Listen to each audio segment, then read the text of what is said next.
and welcome. My name is Monica Murray, and I am the Public Programming Officer at the New York City Department of Records and Information Services, also known as DORIS.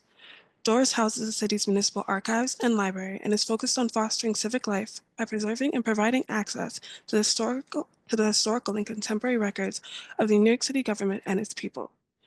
Thank you for joining us for today's Lunch and Learn, Brooklynites. I'll quickly introduce this afternoon's speaker and then pass it to her to begin the presentation. Prithi Kanakamedala is a professor of history at CUNY's Bronx Community College.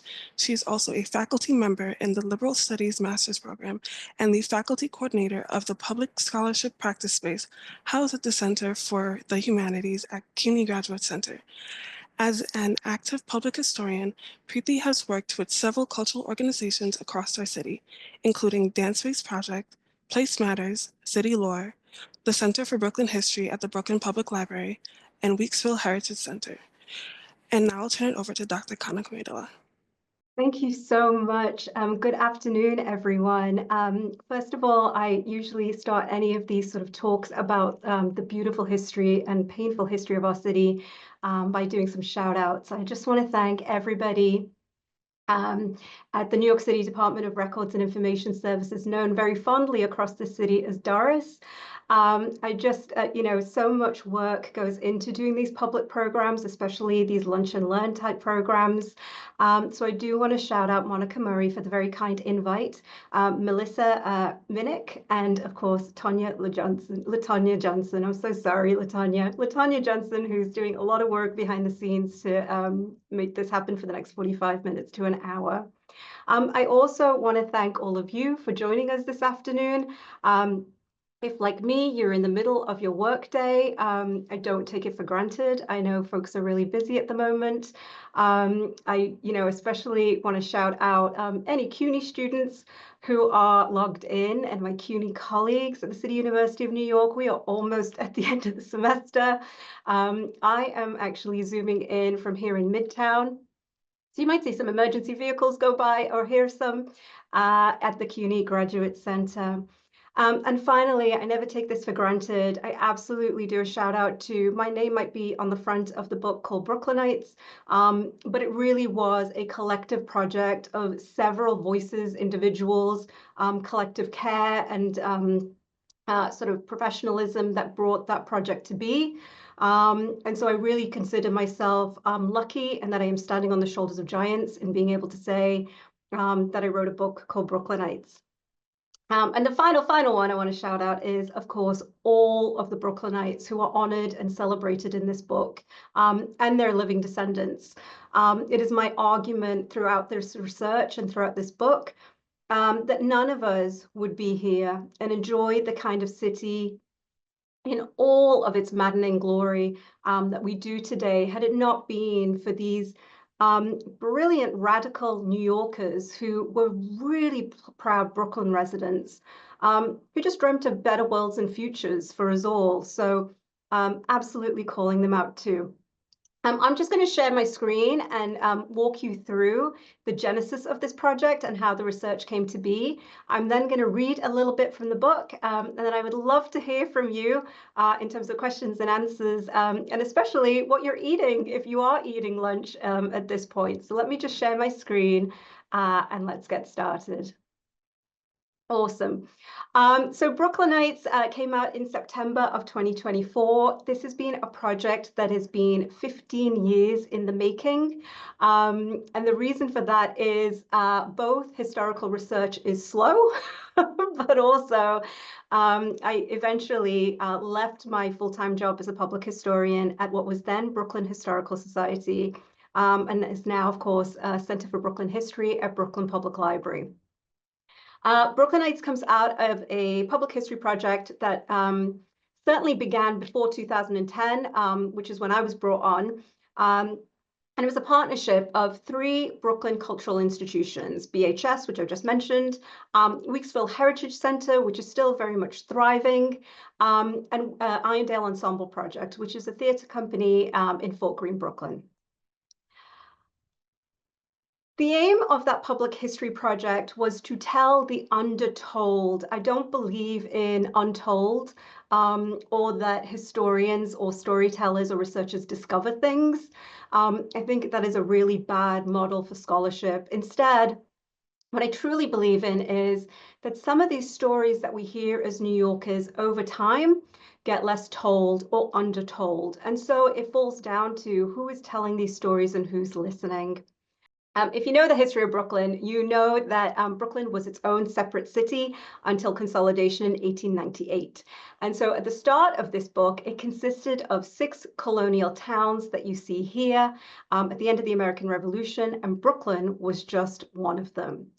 The goal of this public history project was to tell this undertold story of what made Brooklyn different from Manhattan, but also in telling that story, who were the folks that lived there and who shaped these streets and neighborhoods.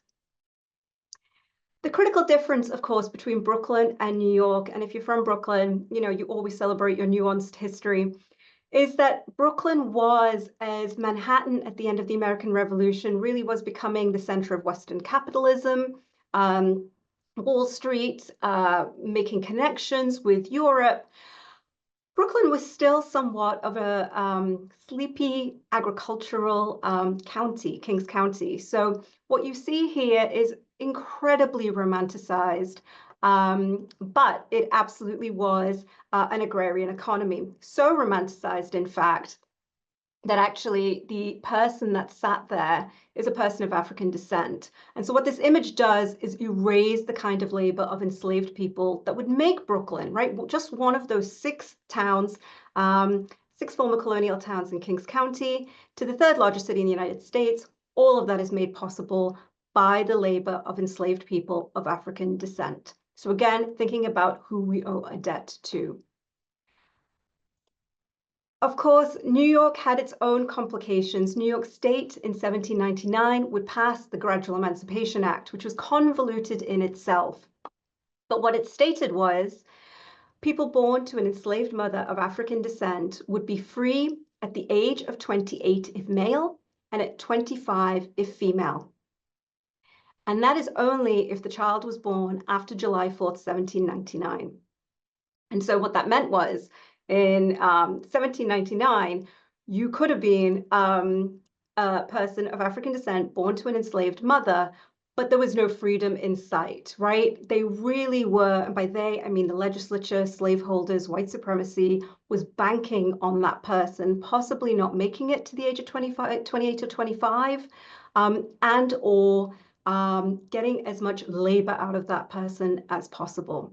So we're not thinking about New York and its Emancipation Act as one of sort of liberty, you know, and freedom and the kind of liberalness we maybe associate with our city today. Maybe you don't.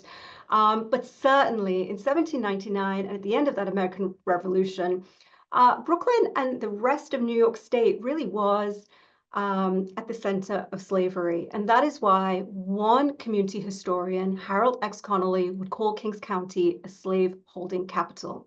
It had more enslaved people in Kings County than any other county in New York State. I'm just going to go back a second to some of the previous slides to talk you through what some of these images mean. And so you had an agrarian economy. And in that agrarian economy, there was also a free Black community, small but significant. And by free, I really do mean free. These were the descendants of folks who had either fought in the American Revolution or they had somehow figured out their freedom. They had moved from a free state. New York would be the second to last state to abolish slavery. So again, undoing this notion that New York was somehow a liberal state always, right? No, it was absolutely at the center of that slave economy.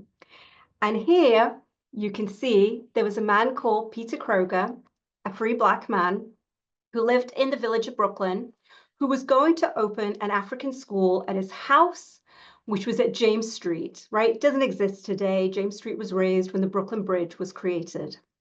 And so he places an ad in the newspaper to state that children of African descent and adults will be welcomed at his home.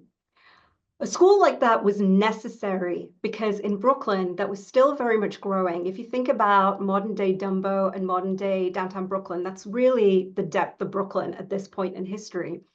The district school had also placed an ad in the newspaper to state that no children of color would be received. And so in Brooklyn, if you think about what Brooklyn is associated with today and what it stands for, that idea of self-determination, that idea of entrepreneurship, right? That we will just make it ourselves and do it for ourselves is birthed out of this time period in Brooklyn's really early history, in which people of African descent who are completely free are figuring out, and many of the same concerns that we as New Yorkers think of today, how do we create strong neighborhoods? How do we create neighborhoods and communities in which we can thrive and in which the next generation can thrive? And so this particular free Black community created the African School. In addition to that, they also created the church, which today is Bridge Street AWME Church, very much exists. It does not exist in downtown Brooklyn, which is where this photo was taken. But it actually moved to Bedford-Stuyvesant and still is at the center of faith and politics today.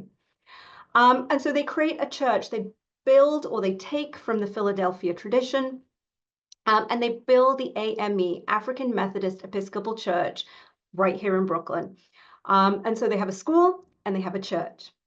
The next thing they will do is create a mutual aid society. And I'm just going to go back 2 slides to show you that. They will create a mutual aid society that will take care of its members should they fall on hard times. In the absence of any kind of sort of social welfare schemes, unemployment, sickness, free Black communities in Brooklyn figured out how to take care of one another. And so when we think of those mutual aid schemes today in societies, the most famous one in Brooklyn remains Crown Heights. All of that has its roots in downtown Brooklyn and the sort of that village of Brooklyn. And so the Brooklyn African Woman Benevolent Society, right, that is a mutual aid organization, would state that any children or widows of members, once they had passed, would receive some money based on membership dues. And so they were creating the kind of strong communities that really centered care as an idea. And what a radical idea in the early 19th century. The reason I want to stop at this map is to give you an idea of really how small Brooklyn was when slavery would eventually be abolished in 1827. This is called the Hooker's map, so called because of the cartographer Hooker. And it is taken in the pivotal year when slavery ends in New York State. It is a gorgeous map, right? There is some neon colors here and there. It's taken from the Center for Brooklyn History's collections. And what I love about it, unlike most New York City maps, this cartographer cares very little for Manhattan, right? You can see that as that gray, browned out color over there. And instead, they've put all the color back into Brooklyn. And you can see how small it is. Greenwood Cemetery doesn't exist yet. Prospect Park doesn't exist yet. Most of this, where it is blank, is undeveloped. Anything that you see as lines or squares suggests urban development, plots of land, and that streets are starting to form. If you are a proud Brooklynite and you are logged onto this webinar, then you know that this is today what we call Dumbo and downtown Brooklyn and Brooklyn Heights, right? 3 neighborhoods that we still celebrate today. But in 1827, when New York State abolishes slavery, this is what you're looking at in terms of the extent of Brooklyn, right? It is tiny. And so within this, you have the free Black community that I've been talking about. You have what will eventually become a white community of English and Dutch descent, all living alongside each other and trying to figure out this great democratic experiment called the United States, in which folks will literally occupy the same streets, right? Be neighbors to one another. At this point in our city's history, I'm not talking about segregated neighborhoods. And so I'm just going to fast forward to the next image. Oh, actually, let me slow down. Here is James Street. This is where Peter Kroger had his school for African children. And of course, Front and Main, if you go there today, still exists. But this is exactly what has been raised when the Brooklyn Bridge was constructed. So it is that triangle that we're talking about. I'm going to fast forward in time. 1827, pivotal year for us. Slavery ends in New York. But of course, that was not the key to making Brooklyn the third largest city in the United States. The key to making Brooklyn the third largest city in the United States was going to be, and you see it right in front of you, sugar. Historian Craig Wilder says this. He says if King Cotton, right, had made Manhattan its sort of money and finances, it was going to be Queen Sugar, right, Domino Sugar Factory that still exists today. It's just no longer a factory. That would really catapult Brooklyn from just another city by 1834 to the third largest city in the United States on the eve of the Civil War. It was not always known as Domino Sugar, which of course, you know, my students, CUNY students are always fascinated that Domino Sugar is such a household name. You can buy it at any grocery store. Was not always called Domino. It was previously called Havemeyer and Elder, right? That William Havemeyer, a person or a New Yorker of German descent, starts his company in Manhattan. And like most business folks and entrepreneurs, realizes quite quickly, certainly by the 1820s, 1830s, and 1840s, Manhattan is crowded. They will say it smells. It is expensive for what you can get. Whereas Brooklyn, across that East River, still has a lot of its waterfront that's undeveloped.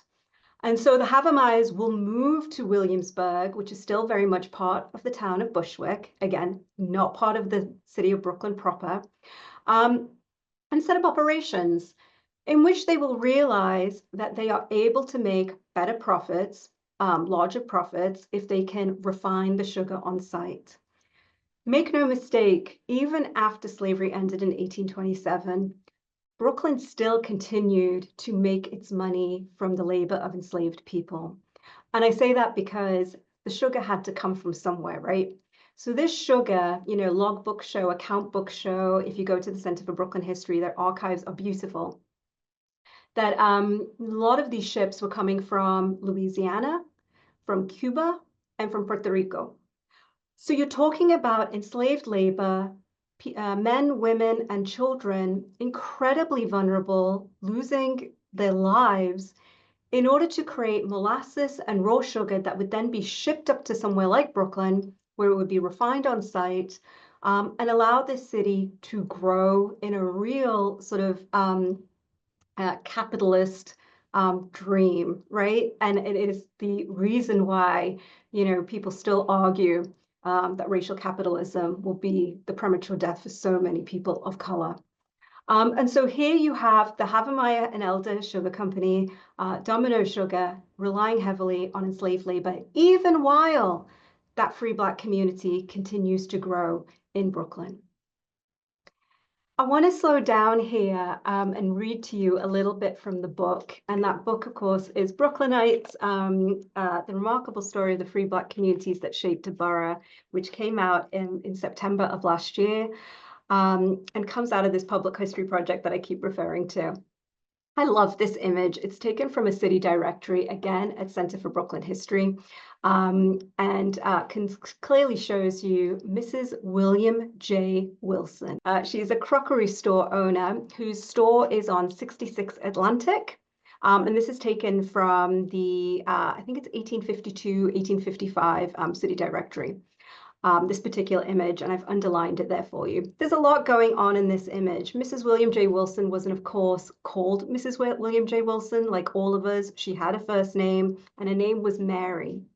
And in my mind, Mary encapsulates the exact kind of spirit of New Yorkers, specifically of Brooklynites past, that made this history what it was. So I'm going to read a little bit from the book and then come back to explaining this public history project and this book.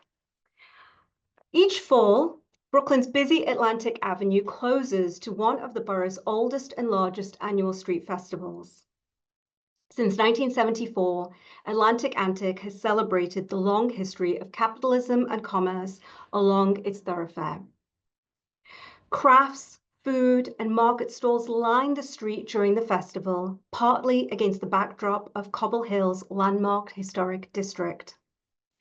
The earth that forms Atlantic Avenue once belonged to the Livingston and Remsen families on stolen indigenous ancestral land. The Livingstons and Remsons would slowly parcel it off and sell it to private investors. In the 18th century, it morphed into a dirt road that ended at Ralph Patchen's farm, which overlooked the East River.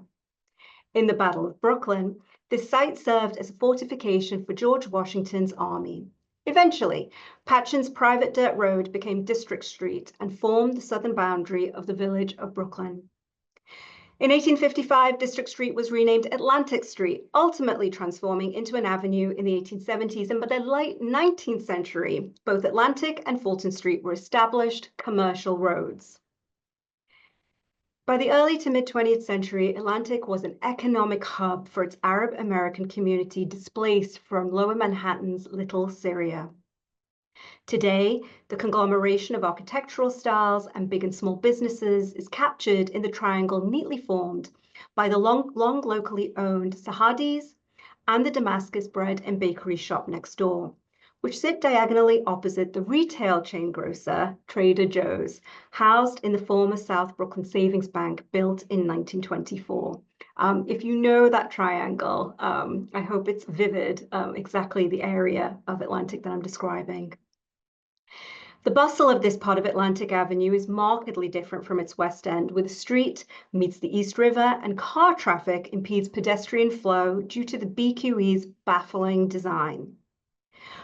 But it was precisely here at Atlantic's and Hicks Street that a Black-owned business once thrived.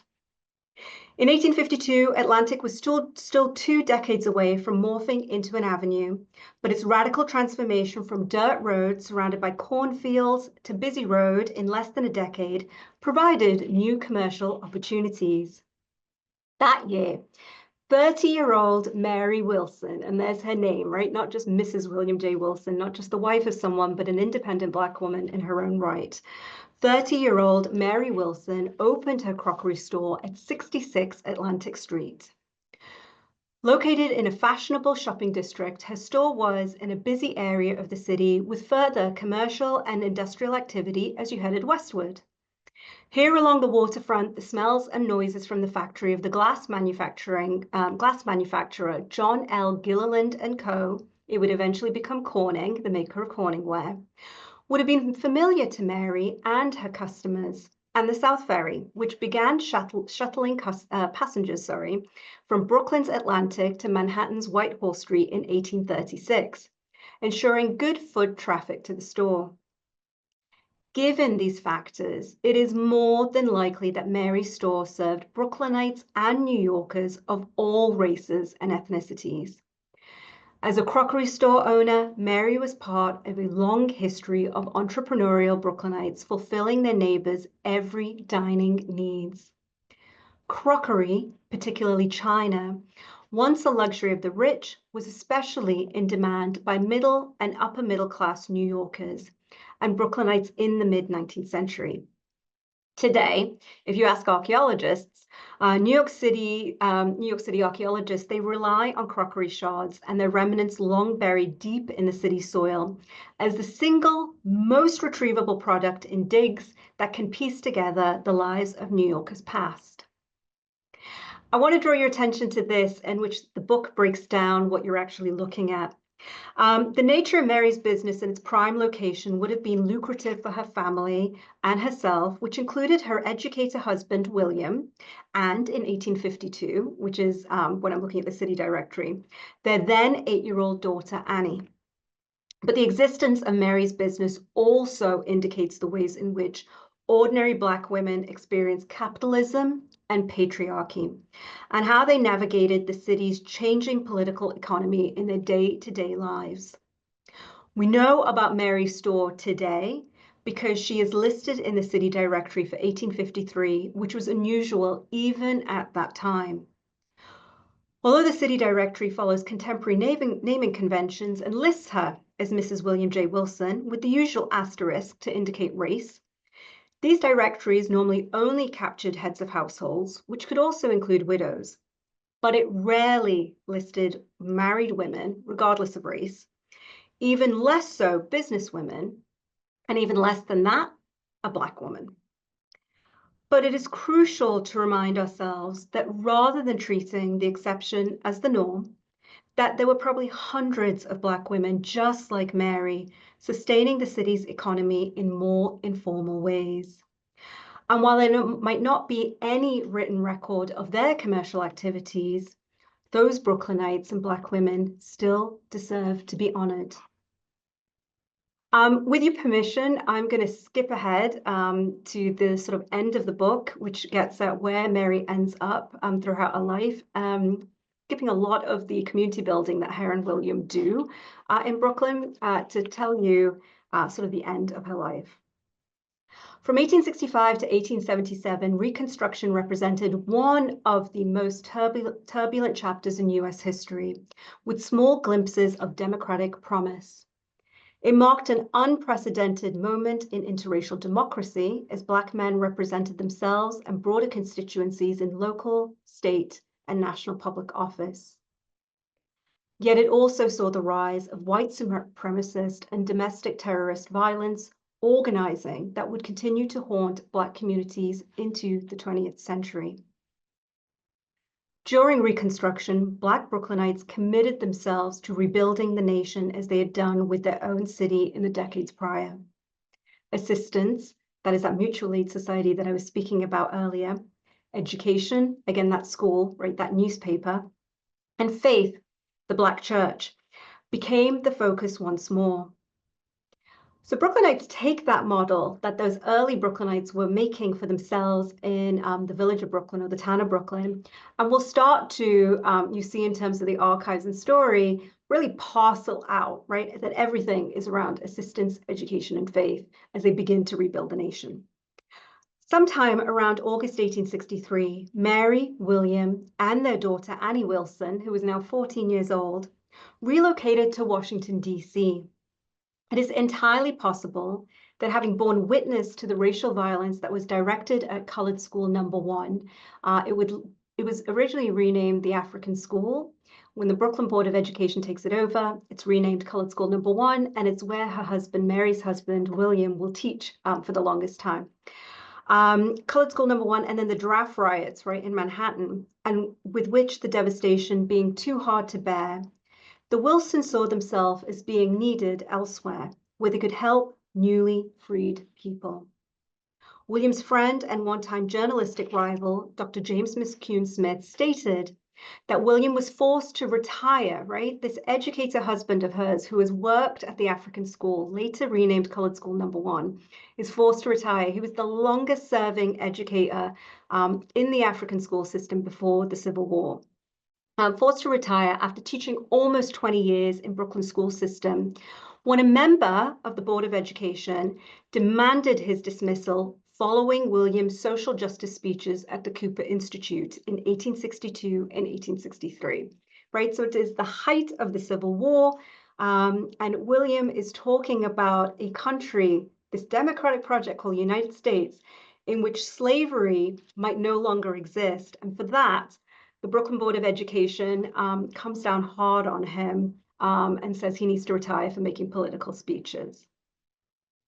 William had also long stopped contributing to Ethiop, that was his pseudonym, to the Frederick Douglass paper, which had also stopped production, but he did write a series of 5 letters on his experiences. William would die on November 26, 1879. Mary, who is now 54 years old, remained in Washington, D.C. 1 year after William's death and was still employed as a teacher. She was joined by 32-year-old Annie, who worked as a teacher too.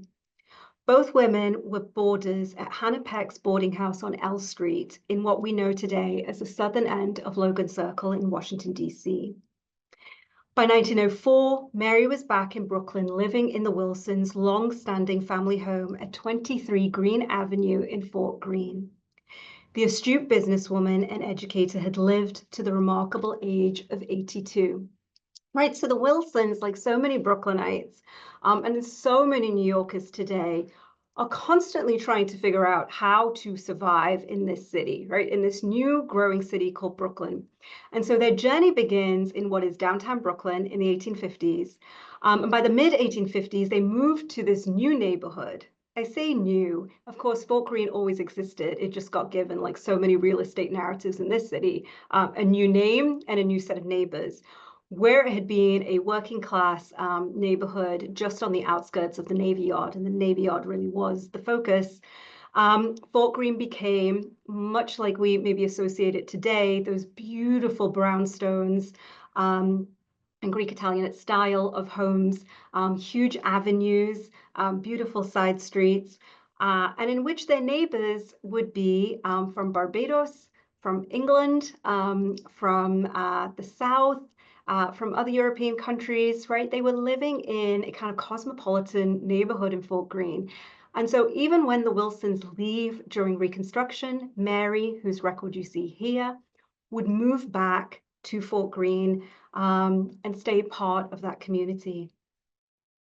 It is my honor to be able to write about the lives of people who graced Brooklyn streets long before us, especially right now. And I just want to sort of give that context. When I was writing this, it was still very much 2022 into 2023, but I couldn't think of a more apt time than the present day to be saying these words. If we listen to the past, 19th century Black Brooklynites show us how to strategize against white supremacy, state-sanctioned violence, and structural racism. If we listen to the past, we may pay our respect to those who made certain freedoms a possibility. If we listen to the past, we can be a conduit for the knowledge they created and pass it on to the next generation. To Brooklyn. Thank you so much. I'm just going to finish up this PowerPoint or these slides because I realize I have quite a few images and they are gorgeous. And given the fact that I've been invited by Doris, it sounds only apt to sort of shout out the magnificent repositories and collections that we have free access to as New Yorkers across this city. So I had stopped here in terms of this city directory. Here is another ad from a city directory in which a free Black man living in Williamsburg is advertising his Black barber shop. So again, thinking through those sort of through lines of politics and culture. Here's a Black barber in the 1850s making all sorts of connections about what a fairer New York and a fairer United States might look like. And this is usually where I end, right? If my image has started in that really tiny point around the Fulton Ferry, the northwest tip of Kings County, in those present day neighborhoods of Dumbo, Brooklyn Heights, and downtown Brooklyn. By the 1860s, these Brooklynites, along with their neighbors, had created something that was phenomenal. And again, I love that Manhattan. If you're from Manhattan, no hate at all. I just love that Brooklyn gets its own story. And that story is, of course, that here is Brooklyn as the center of this map. In all of its colors. I adore the colors from the 19th century for fire maps. And there is Manhattan on its side, right? Not the center. There is Jersey. And you can see in real time, right? Brooklyn is no longer just part of sort of the Fulton Ferry here and the Navy Yard here. It has grown significantly in less than 33 to 40 years, right? It's such a small amount of time when you think about the lifespan of an average human being and the amount of urban growth they would have seen. And so there is the Atlantic Dock, if you remember, Fairway before it closed down. And of course, the site of IKEA, there's Atlantic Dock. Greenwood Cemetery is down here. Prospect Park. I'm looking sideways. There's Greenwood Cemetery at the bottom. I don't think Prospect Park is there yet. No, it's not. But it is extended and it has absolutely absorbed that center of Bushwick, now known as the neighborhood of Williamsburg. This project started out as a public history project in which archives were always at the center of what this narrative was going to be. A decade ago, or actually 11 years ago, I had the privilege of being a curator for something called Brooklyn Abolitionists, part of In Pursuit of Freedom. Here you can see public city school kids public school, New York City school kids visiting the exhibit, pulling on things to learn about elders and ancestors that had lived in Brooklyn and had shaped it to what it was. The public history exhibit also included K through 12 curricula, which is still very much available if you type in Pursuit of Freedom Brooklyn. If you are an educator logging on today, you can still see it. And we also created walking tours, an original theatre production, of course, the exhibit. There was other stuff, and I'm blanking because it is that point at the end of the semester for this CUNY professor where everything is a little bit of a blur. But just know a lot of those are still available. So the walking tours, you know, if you would like to do a walking tour of these neighborhoods and see who we are walking upon in terms of New Yorkers past, an idea I'm obsessed with, right? I teach up at Bronx Community College, and I also teach at the CUNY Graduate Center. And whenever I'm going to work, I'm constantly thinking, who were the New Yorkers past who graced these streets, whose lives we're walking over rather, and whose stories are so deeply embedded in our cities and sidewalk soil today. So all of that to say, there are walking tours, there is K through 12 curricula, still on the pursuitoffreedom.org website. And just a huge shout out to everybody who works on this kind of work, right? It is not just a historian. That would be sort of a mistake for me to claim or make. It is a collective. It is archivists, educators, community researchers. There's a team of researchers. It is repositories, not just in the Northeast, but across the country who hold these archives. Shout out to museum educators who do a lot of the curriculum work that then end up in our K through 12 school system. It's a lot of people. So when I get to show, you know, that I am the author of Brooklynites, please know I'm always acknowledging that I'm standing on the shoulders of giants, researchers and writers and historians past who were writing about Brooklyn long before I got to New York City, which is now over 20 years ago. And that I'm writing very much in community. I'm going to stop sharing my screen and just to say that this book and this project really is dedicated to New Yorkers. The publisher NYU Press had asked me, you know, who's the audience for this? And I was very unapologetic in that it was created as a something to read, something to commemorate and honor New Yorkers past. For all of us who live in New York City, for those Brooklynites who I've had the privilege of meeting after public programs who say, I am a native Brooklynite, and through whatever reason, I'm struggling to stay in Brooklyn, or gentrification and displacement means my family have long moved on. And so, yes, a real love letter to our city. Thank you so much for spending this your lunch hour with me. I'm going to hand it over to you all because I love to be in dialogue and find out sort of what are the questions you have or anything that I can kind of respond to. But thank you, I appreciate it. And I would love to know if you are having your lunch, what you're all eating too. Thank you. LaTanya. Okay. Thank you for sharing. I, among many of the people you've mentioned, are also a proud Brooklynite whose family came here with the Great Migration from the South. So thank you for sharing a bit of that history. And again, no shade to the other boroughs, all four very important. But let's give it up for the city of Brooklyn, or what it once was. So as people continue to add questions to the Q&A panel, I just want to start with a little bit about, you know, what connects to our field and know what archival material or primary sources were really important for you in sharing the story of the Kroger, Hodge, Wilson, and Gloucester families. Thank you so much, LaTanya. So I looked at a bunch of materials that, you know, you might not think would tell you a story, but you take what Carla Peterson, who's a very well-known historian, says are the scraps. And another scholar, Trouveau, talks about it, right? So I was never going to find the portrait of the four families that anchor this book, that being the Krogers, the Hodges, the Wilsons, and the Gloucesters. But that doesn't mean we don't need to still tell their stories. And so I looked at maps, which is what you saw here, census records, city directories, and also just wanted to get very clear if I couldn't celebrate and honor these Brooklynites in terms of, well, here's what they looked like, you know, here's how they sounded, because oral history, of course, is not invented yet. What I wanted to get very clear about is, what did this city look like to them? What did it smell like? So using all our senses, what did it sound like? What was the traffic they would have heard?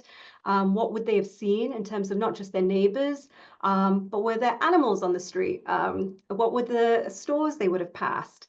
So I really did look at things that are maybe not so obvious in terms of archival records, but can put together a really rich history of ordinary New Yorkers. Probate records, the municipal archives are brilliant for different kinds of records like that.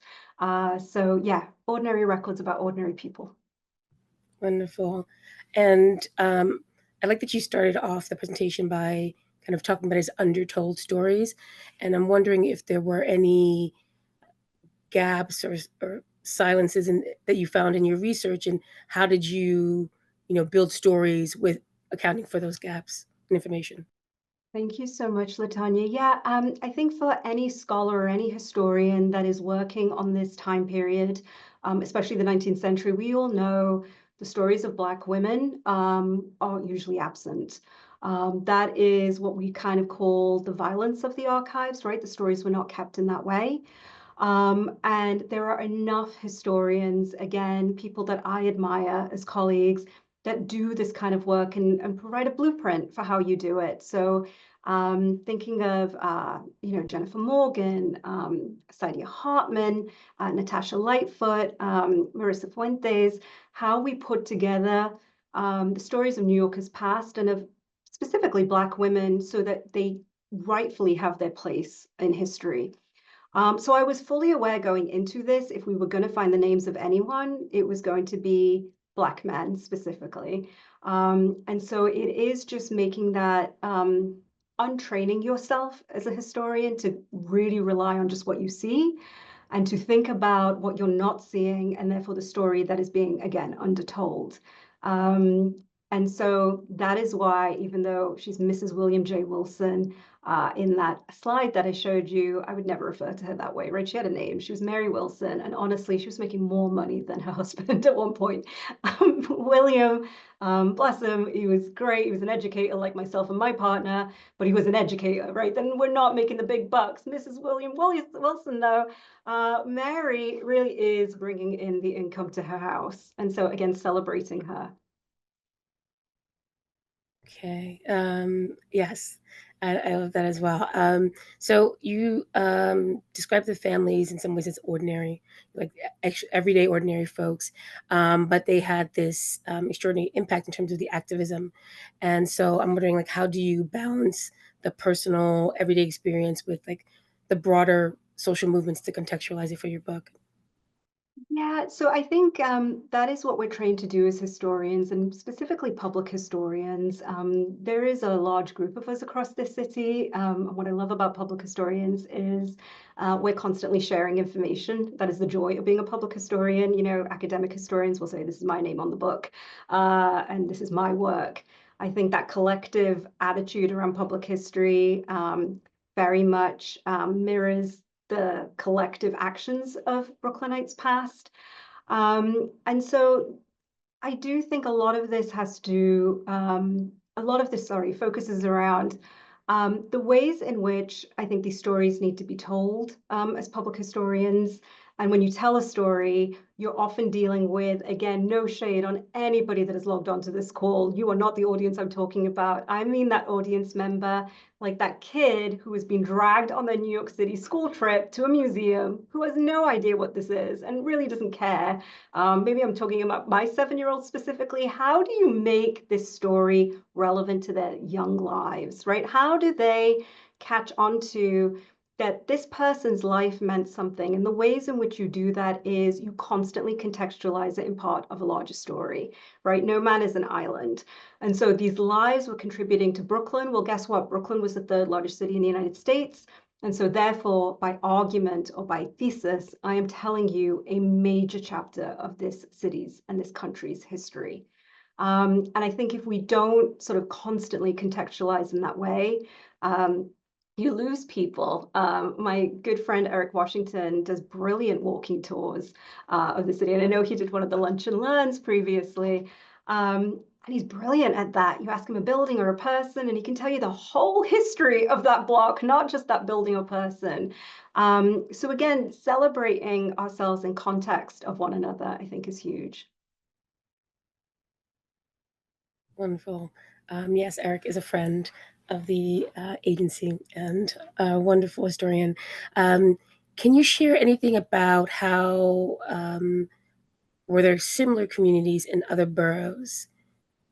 Yeah, absolutely. There were, and I am very grateful to my CUNY students up at Bronx Community College who have really made me a better historian. Latanya, all Brooklynites are very proud of Brooklyn, #1 borough. They feel the same way in the Bronx, right? Everything happens in the Bronx. They could care less about what happens in Brooklyn.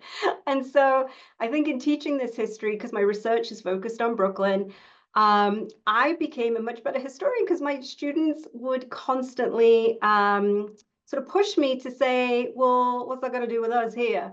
And so, yes, they were thriving free Black communities throughout what we call today the 5 boroughs. There was a thriving free Black community in what we call Parkchester today in the Bronx. There was a thriving free Black community in Queens, into modern day Elmhurst, so not far from where I live, which was called Newtown. Most folks, I hope by now, know the history of Seneca Village, and of course the free Black community that lived in what was called the Five Points. And I would be remiss to miss out of course, the thriving free Black community in Staten Island, Sandy Ground. And of course, there's a brilliant public historian, Debbie Ann Page, that does a lot of work around that. So again, public historians doing all this kind of work about people who were also acting as part of networks and as part of a collective. All of that important work throughout the 5 boroughs. Wondering, is there a legacy of the 19th century activism, Black activism, that you see reflected in contemporary, social justice movements? Yeah, absolutely. Just to make it incredibly clear, because obviously I didn't, cover everything in my talk. What free Black communities were advocating for and fighting for and organizing around constantly was the idea that, and let me know if it sounds familiar, the idea that if you are born in this country, you are a citizen of the United States. In the absence of the 14th Amendment, right, which doesn't come until 1868. That is people of African descent in this country that are arguing that at least 3 decades before it was going to happen.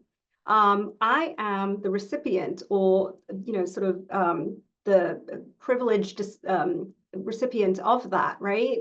In that my child was born in the United States, and I take birthright citizenship for him for granted.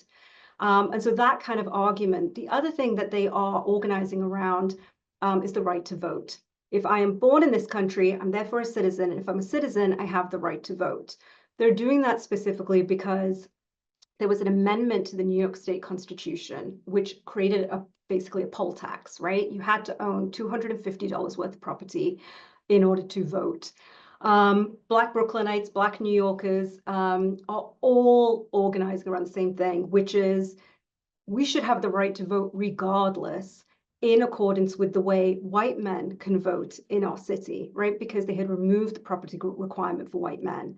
So again, for a person like myself who is a naturalized citizen, I'm a citizen, I have the right to vote pre-1870 and that 15th Amendment.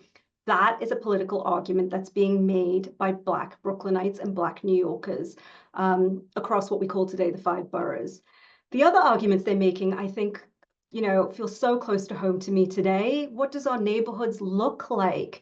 What do we want in our neighborhoods? What do we want for the next generation of folks? Might not be our children, but just might be young people in our neighborhood. We want schools that can educate them. We want locally owned businesses so that when that, corporate store goes up, people still have jobs. What else do we want? We want, safer streets, but safety looks like something very different depending on who you are. We want all of those things for our neighborhood. So I constantly think about that triangle that I was talking about, which is education, assistance, and faith, right? Education, we want those schools. assistance, that we create mutual aid schemes or organizations to take care of one another as New Yorkers. And I think that is so deeply felt in the city today, especially post-COVID. And the other one, even if you're not religious, but the idea that these spaces, Black churches, or if you are, Muslim, the masjid, that these spaces are not just places of faith, but they're places in which we gather as community members and we organize, right? We organize around, well, what's the latest drive that we need to be worried about, whether that is the food drive, the housing drive, the clothing. Do we need to organize around, we've got a mayoral election coming up, do we need to organize around that? Churches or places of faith have always historically provided spaces for us to do so. And so I think about that a lot.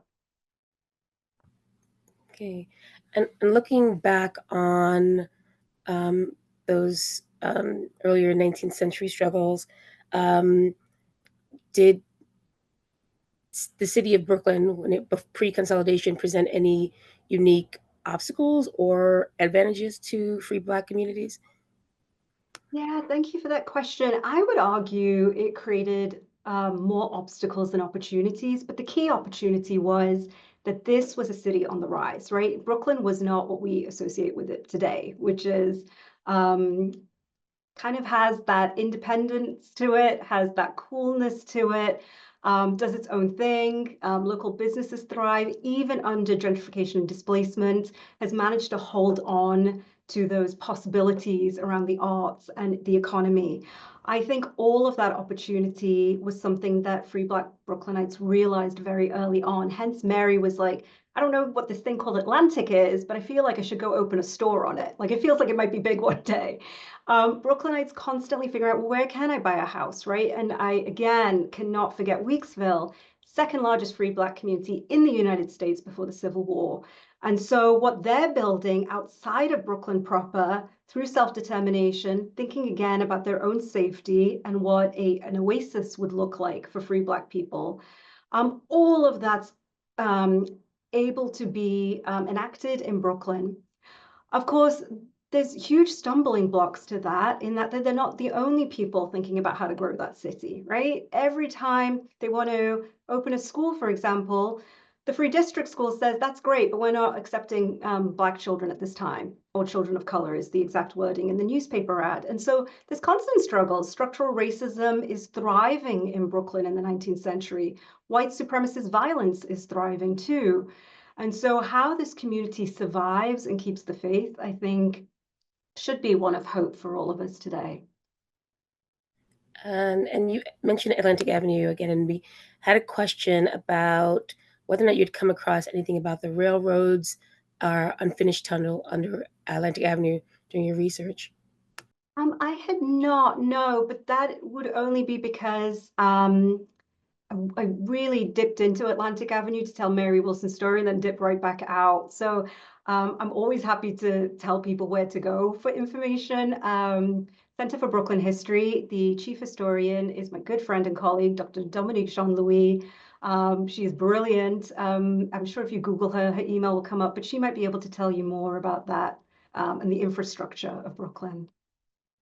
Right, and you've highlighted a lot of stories from Fort Greene and Dumbo, and someone asked whether there's anything more about Weeksville that you could share. Sure, absolutely. So, and again, as part of my own practice, I'm always happy to shout out other colleagues and historians' work. The book on Weeksville has been written. I would urge you, if you haven't already read it, to go get it. It is Judith Wellman's book. Weeksville, I believe it's called Brooklyn's Promised Land is the subtitle. And it is dense and it is a gorgeous read, available in all libraries now. Weeksville was the second largest free Black community in the United States. The reason this book focuses on other neighborhoods was not to suggest that Weeksville importance is any less. It was really to sort of shout out the idea that activist Brooklynites, when I was still a young person, growing up in Liverpool, England in the late 70s, were doing this work here in Brooklyn. So thinking about Dr. Joan Maynard and the whole group of folks, right? The Scouts, the Girl Guides, like all of it, who were helping her to put together that narrative, folks in the neighborhood. There is a wealth of information on Weeksville. And so I would absolutely urge anybody who's logged in to get that book, and also check out if my colleagues at Weeksville Heritage Center are still doing walking tours, or rather house tours. I think they're closed, if I remember correctly, for renovation, but hoping they'll open soon, and you should absolutely go visit them. Great. Love a institution shout out. We also had a question about Mary Wilson's crockery shop and whether or not what types of records did you find? Were there account books, tax records, bills, anything like that? Yeah, no, I'm sorry. I'm just looking at the time as well. I'm just going to keep it short. No, there was nothing. I wish. But I do Okay. say this, and I'm very serious about this idea. Just because I didn't find it doesn't mean it doesn't exist. And I think that is crucial that all historians, researchers, storytellers, whenever you listen to another Lunch and Learn, acknowledge, right? These stories might be living in the descendants of these folks' homes, in their own personal family archives. And so for me, this book was always about creating a dialogue, or feeling like it's part of a jigsaw with other stories. So I personally did not come across them, but I would never want to say that it doesn't exist. I pray it exists. I hope Mary Wilson's descendant somewhere has got them and she's like, yeah, my great, great, great, great, whatever was a millionaire. What of it? So yes. Wonderful. Okay, so looking at the time as well, I'll just leave with Yeah. this last question. If readers can take away just one thing from this book, what do you hope it will be? I hope truly that you see this story and this entire book as one of hope, both for our present moment and also for the future. I think Brooklynites present a blueprint within which to organize our city and our neighborhoods. And I just hope you take the time when you're walking through New York, if you are still in New York. I know a lot of folks often log in from elsewhere. Just take the time to look around your own neighborhood, look up, look around, see what's commemorated, see who we've forgotten, and really remember to say your thanks to New Yorkers past.